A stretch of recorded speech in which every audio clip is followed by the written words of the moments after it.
Hello students. हाँ बेटा, ठीक हो आप लोग? अच्छे होगे, अपना ख्याल रखिए।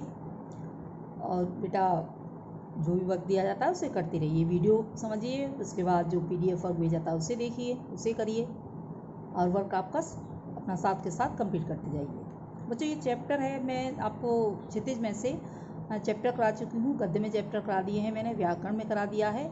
अब इसके बाद पद्य पढ़ाते हैं, क्योंकि जो क्षितिज में रह गया है, गद्य रह गया है, उससे मैं बाद में कराऊंगी। पहले ये पद्य में कर लीजिए।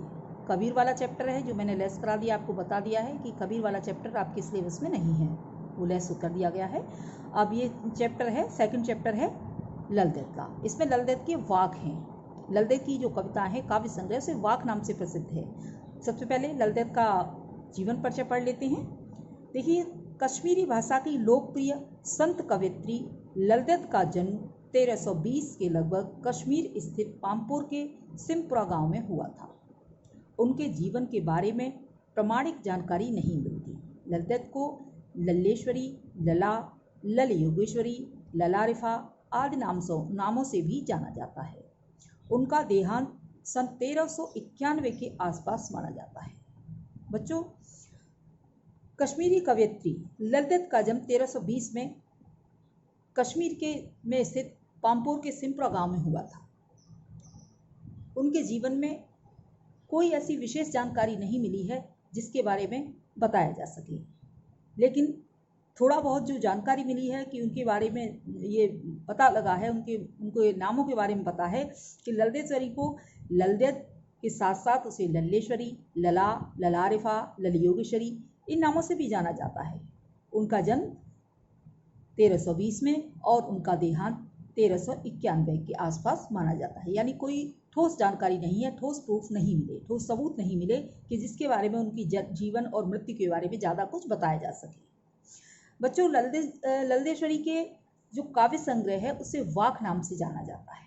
उन्होंने हिंदी में वाक नाम से अपनी कविताएं लिखी हैं, जिसमें उन्होंने समाज में होने वाली बुराइयों के बारे में बताया है, अपने जीवन के बारे में बताया है, और उन्होंने ये भी कहा है कि हमें अपने जीवन में संभाव रखना चाहिए। देखिए, ललदेत की काव्य शैली को वाक कहा जाता है। जिस तरह हिंदी में कबीर के दोहे, मीरा के पद, तुलसी की चौपाइयाँ और रसखान के सवैये प्रसिद्ध हैं। इसमें से मैं आपको कबीर पढ़ा चुकी हूँ। मीरा के पद आपने सुने होंगे, तुलसीदास की चौपाई रामचरितमानस है वो आपने पढ़ी होंगी, रसखान के सवैये इस चैप्टर के बाद आपके चैप्टर में आएंगे, उन्हें पढ़ाएंगे। तो जिस तरीके से हमारे समाज में यानी हमारे साहित्य में कबीरदास, मीराबाई और तुलसी की चौपाइयों तथा रसखान के सवैयों का जो महत्वपूर्ण स्थान है, उसी प्रकार ललदेत के वाक भी प्रसिद्ध हैं। यानी ललदेत में जो वाक हैं वह इन्हीं सब कवियों की तरह से ललदेत अपने वाक के लिए प्रसिद्ध हैं। उनके वाक के जरिए उन्होंने जाति और धर्म की संकीर्णताओं से ऊपर उठकर भक्ति के ऐसे रास्ते पर चलने पर जोर दिया है जिसका जुड़ाव जीवन से। यानी उन्होंने जो उनके वाक हैं उनमें क्या लिखा बताया है, समाज में होने वाली संकीर्णताओं, हिंदू मुस्लिम भेदभाव, जाति पात, ऊंच नीच के से अलग हटकर उन्होंने अपने जीवन जीने के उद्देश्य को बताया है।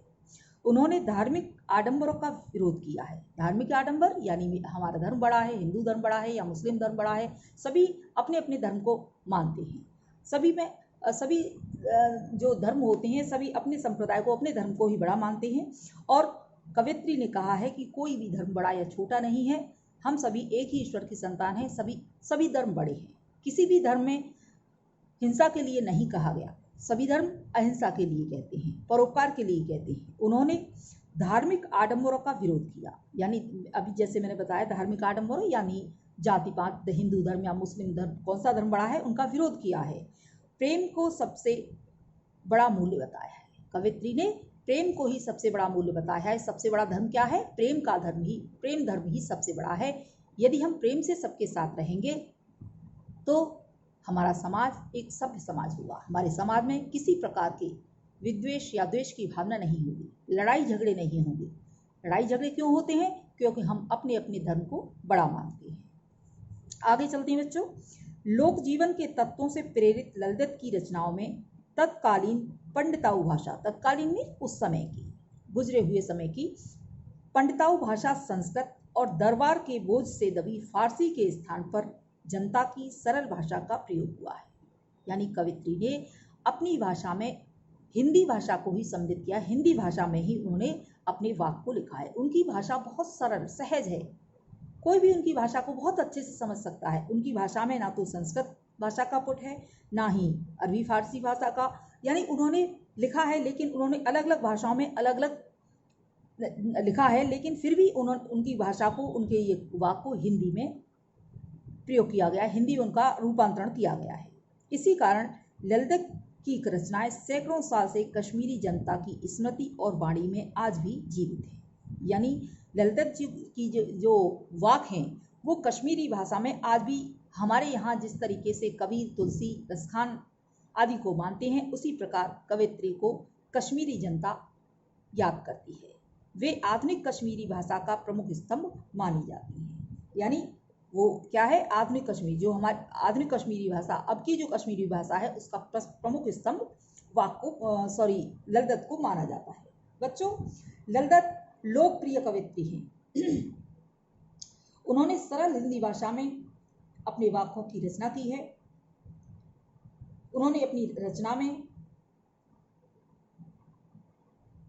जनता को यानी समाज को प्रेम के मार्ग पर चलने के लिए प्रेरित किया है। उन्होंने बाह्य आडंबरों का विरोध किया है,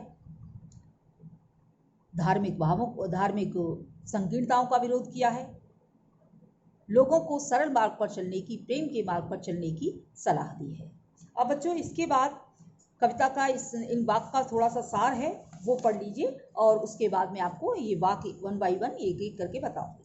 बच्चों, इसमें ये भक्तिकाल की व्यापक जनचेतना और उसके अखिल भारतीय स्वरूप से परिचित कराने के उद्देश्य से यहाँ ललित के 4 वाक्यों का हिंदी अनुवाद प्रस्तुत किया गया है। यानी हिंदी, यहाँ इस पाठ में आपके 4 वाक्य दिए गए हैं, ज़्यादा नहीं है, केवल 4 वाक्य हैं।